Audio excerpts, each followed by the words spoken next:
Spain's government goes ahead with tough austerity measures despite angry protests across the country. How deep are these cuts for Spaniards? And will these new measures alone prevent its problems spreading within the EU? The pain in Spain and what it means for the rest of Europe. This is Inside Story.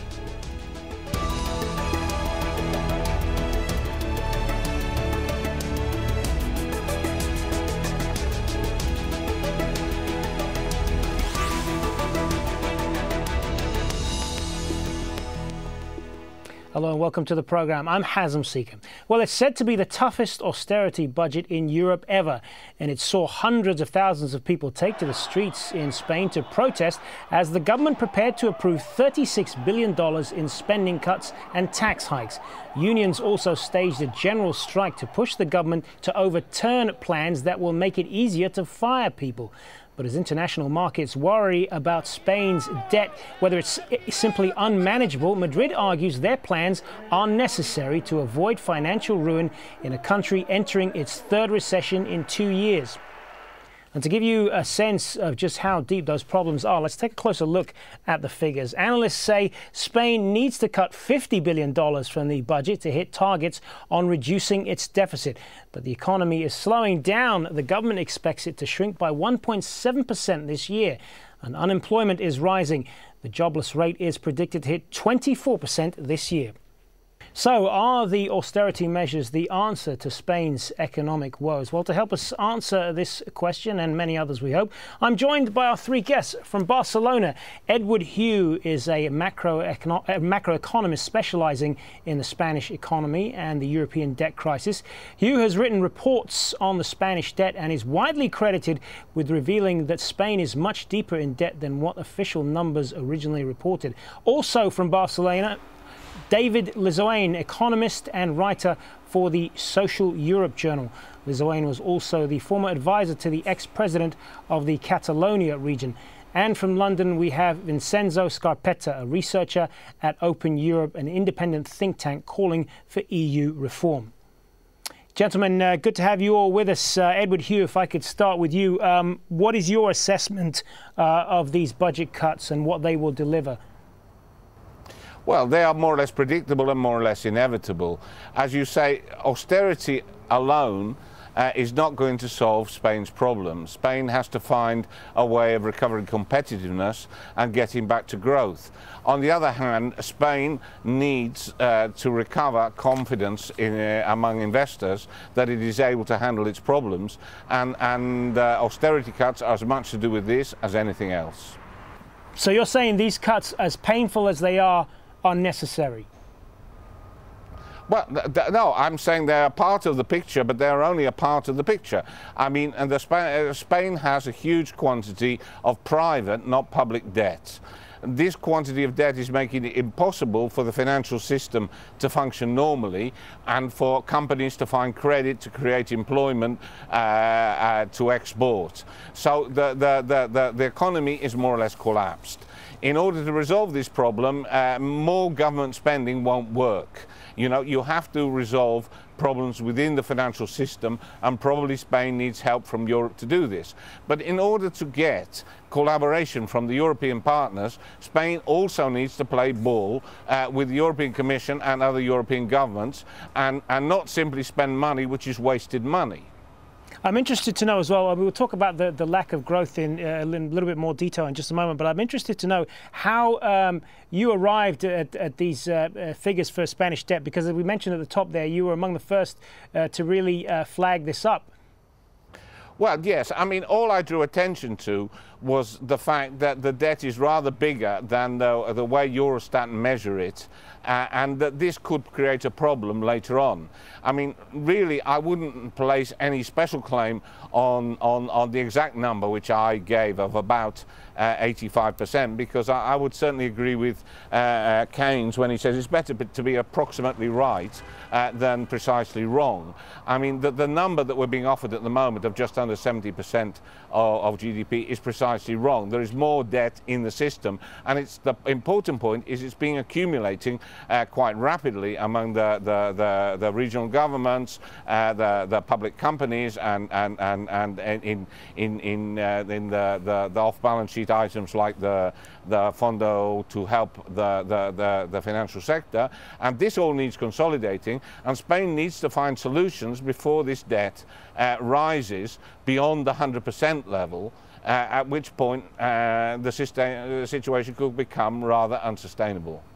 David Lizoain, what do you make of these massive budget cuts by the Spanish government? Is it the right way forward?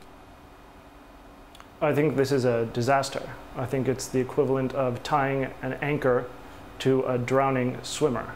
I consider that austerity, this mix of tax increases and draconian spending cuts, has been tried in Greece, it's been tried in Ireland, it's been tried in Portugal, it's failed in all three countries, it will fail in Spain. As we recall, they say that the definition of insanity is doing the same thing over and over again and expecting different results. We're not going to get a different result here in Spain. Pretty strong words there from David Lizoain. Vincenzo Scarpetta in London, you share the same sentiment? Well, if we look at the economic aspect of the situation, of course, more austerity will have further negative impact on Spanish growth. Unfortunately, in the short term at least, that's what Spain needs to do, because if one looks at the politics of it, Spain is a member of the Eurozone, and within the Eurozone there are other countries, especially the big countries, France, Germany, who want Spain to put its house in order and cut its budget deficit. And Spain clearly needs to do it, especially if in future, if it wants to for example, rely on help from the Eurozone bailout funds for to get on with the restructuring of its financial sector, which is one of the structural reforms that the Spanish government is also pursuing at the same time as adopting short-term austerity measures. But what about David's point there earlier that this isn't really going to work and it's actually going to make things worse?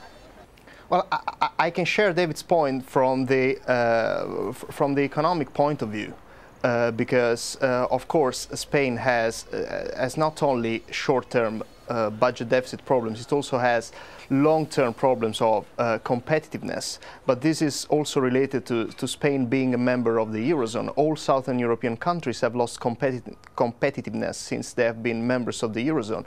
And so I agree that more austerity is going to probably make things worse in the short term. So less growth and possibly even higher unemployment. But it's what Spain needs to do, because there are also political commitments, and there is also a political aspect that needs to be considered.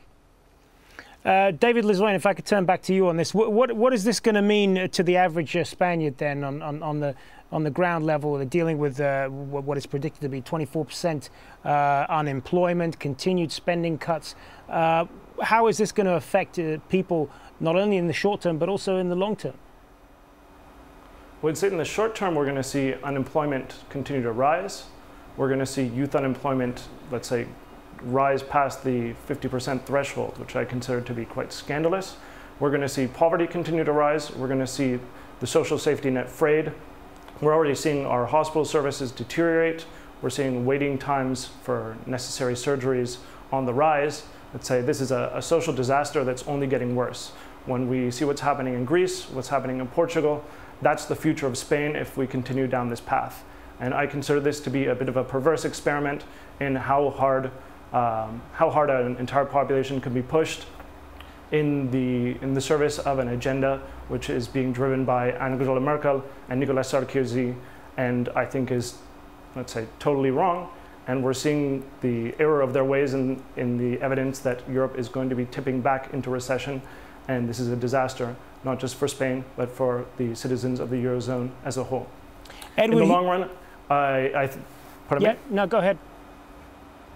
And I would say that in the long run, we're going to need a political change, because if this is in response to politics, the politics is incorrect. And until we get a change of regimes in Berlin, in Paris, we're going to see more of the same and simply more suffering. So I'm quite pessimistic at this point. Edward Hugh, I mean, what's your view on this? I mean, can you do these cuts really make any sense if you risk strangling the economy even further? Well, yeah, I mean, this is the point. Really, we are in a double bind here. I agree in many ways, with much of what the other two speakers have said. I mean, I think David is absolutely right that, I mean, we're going to see unemployment going up. We're going to see the people who can't pay the number of people who can't pay their mortgages and potentially lose their homes going up. You know, we're going to see a lot more young people leaving Spain looking for work in other countries, and this makes the long-term future of the health and pension systems, puts them in jeopardy. You know, so I mean, some of this situation in the short term is going to have serious problems in the long term. I think that the danger, I think more or less everybody I've spoken to agrees that while Spain may struggle through this year, you know, that the deficit target of reaching 3% next year, I don't know anybody, I really don't know anybody who believes that's going to be achieved.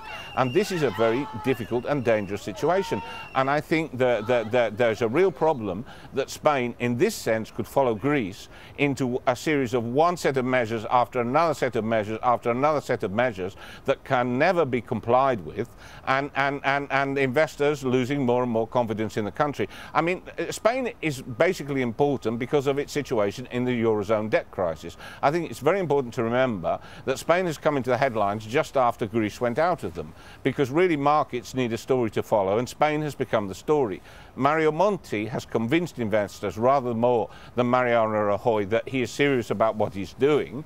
This may be the case or may not be the case. This is the impression that has been generated, and the Spanish administration have to restore confidence that they really know what they're doing, because up to now this hasn't been very clear. It's become a political problem, and it's also a problem that people want to know how the financial system is going to be resolved without putting public money and without having support from the European Union. David, Lizoain, you were nodding there.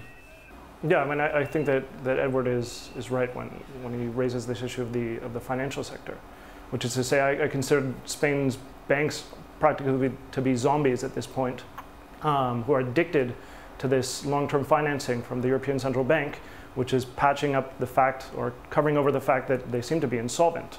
The financial sector in Spain is broken. There's been no official recognition of this fact, and until we face reality, I don't consider it so much to be a problem of government spending as one of a broken financial system. And this is where I think the government can demonstrate its credibility, because on the public side, showing your credibility in terms of just cutting more and more and more and more, it just consists of making things worse. How do we expect investors to be confident, as Edward says, in a country where young people, and especially educated young people, are leaving in droves? What does this say about Spain's future? So I think we need to face up and apply capitalism to the capitalists, which is to say, if you've gone broke, it's time to take your lumps, and we start from scratch. So what does that mean then when you say starting from scratch? I mean, if the solution isn't cutting your way out of the problem, as you clearly believe, should we be spending our way out of the problem? I think that's one element, but what I'm talking here is about a forcible restructuring of debts in the private sector, which is to say, a lot of people are talking about confidence, and what I think is more important here is deleveraging, that the Spanish economy is being asphyxiated by a mountain of private debt. And either we get rid of some of that debt, or we will simply continue to see lackluster growth figures and a continuing degeneration in the social situation. Vincenzo Scarpetta, how do you think that EU finance ministers will be looking at this right now? Well, EU finance ministers are of recent have been usually happy to see that other countries are cutting their deficit. Of course, you know, Spain is very important for the future of the Eurozone, because it can sound obvious to say, but it's a much bigger economy than Greece. So if you can ring fence Greece in some way, you can't do that with Spain, and the contagion effects could be really serious for the rest of the Eurozone. If you look at what Italian Prime Minister Mario Monti said a couple of days ago, of course, then he tried to clarify his statement, he sort of apologized. But the thing is that Spain is looked at with concern by other Eurozone countries and the rest of the EU, because the risk of contagion from Spain would be much more serious than from Greece. Edward Hugh, what's your view on this? How will the European Union as a whole be looking at this? Because, I mean, the Spanish economy, like so many other economies in Europe, is sliding back into a recession, it appears. Banks are saddled with huge amounts of bad loans because of this bursting of the property bubble. It doesn't look good, does it? I mean, is there a danger that this could spread further? Well, I mean, yeah, I agree with you very much in what you're saying.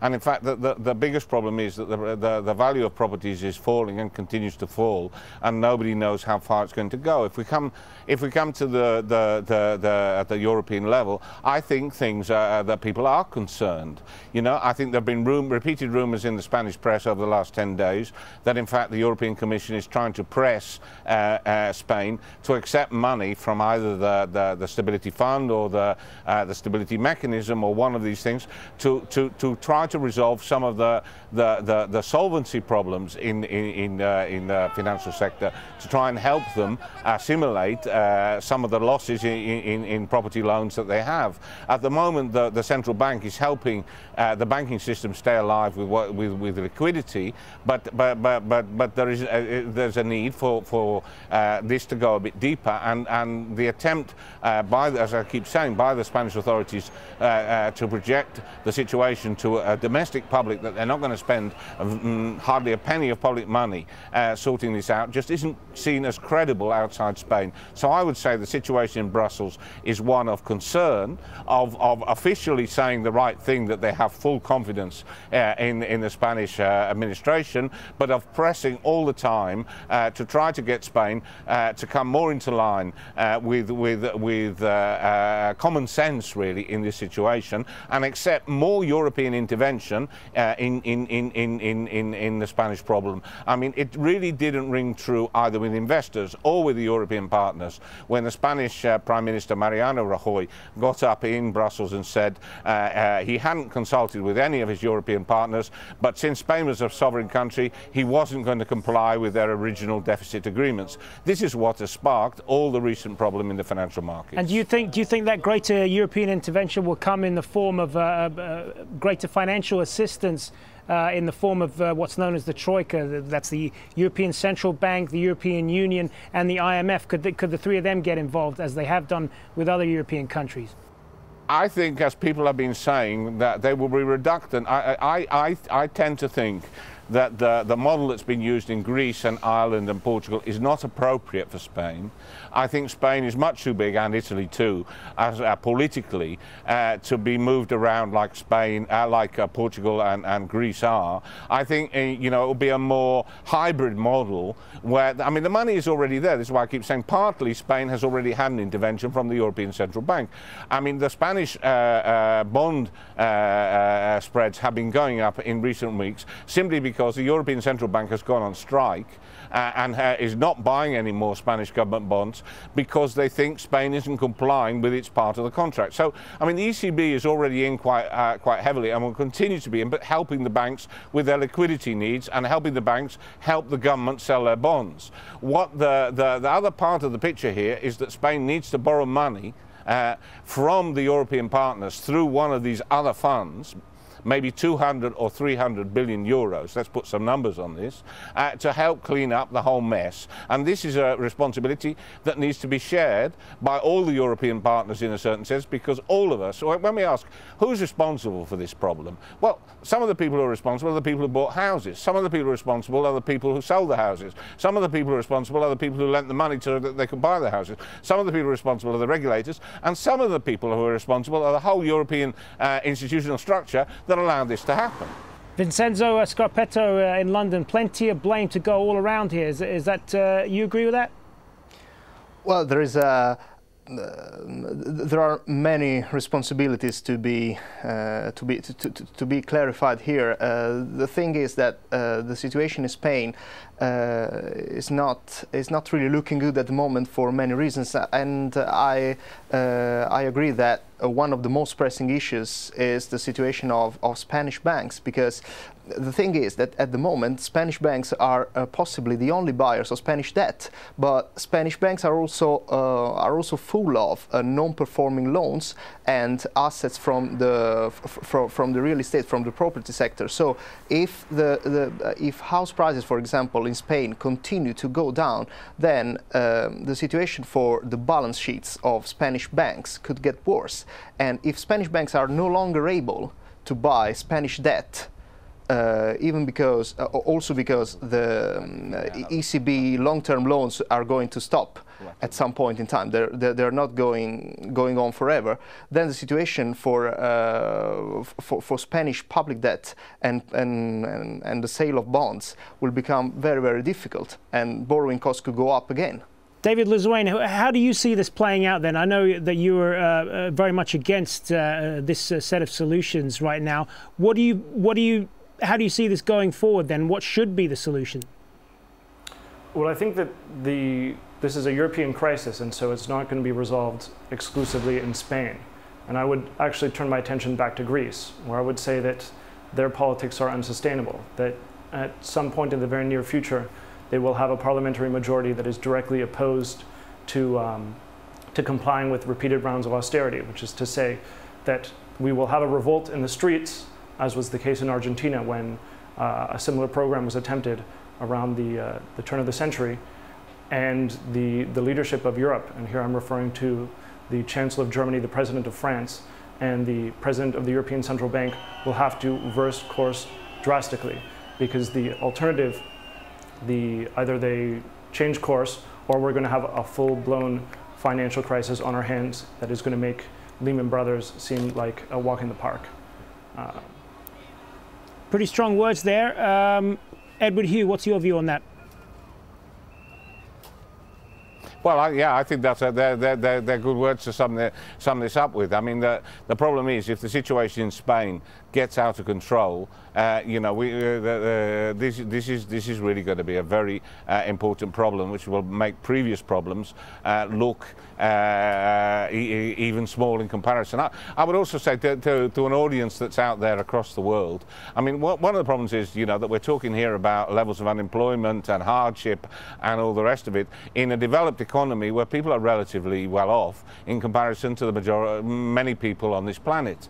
And I mean, the background to this whole situation, in part, is the fact that developed economies have got themselves too old too quickly, have got themselves too much in debt, and are having trouble coming out of it. I mean, the Eurozone is a particular problem, but we could talk about the United Kingdom, or we could talk about the United States. And I mean, the good news of all this story, if there is good news, is out there in the emerging economies, you know, actually people are getting better, and there, you know, there is another part of this picture. But I very much agree with David. If Spain is allowed to go AWOL, we're going to have big problems. Well, let's try and end this on a positive note then, if we can. Vincenzo Scarpetta, if I could turn back to you on this. I mean, Edward mentioned there that the only good news coming out of the global economy right now is emerging markets like Asia. Is that really where the solution is right now, that the economies of Europe and the rest of the world need to look to them, and that look to them for assistance as well? Yes, of course, this could be an idea. However, you know, these countries will not simply, if you think of China or Japan or India, they're not just going to bail out Eurozone countries. They will want something in return. For example, more voting weight within the International Monetary Fund, for example. So yes, they can be part of the solution, but I would not overrate you know, I would not have excessive expectations. All right, that is going to have to be the last word. I want to thank all three of our guests. From Barcelona, Edward Hugh, also from Barcelona, David Lizoain, and from London, Vincenzo Scarpetta. Very much. Thank you. Thanks very much for your time, gentlemen. And that's it for this edition of Inside Story. Remember, if you want to send us your feedback online, you can do so. Just email your thoughts to us at insidestory@aljazeera.net. Thanks for watching. Bye for now.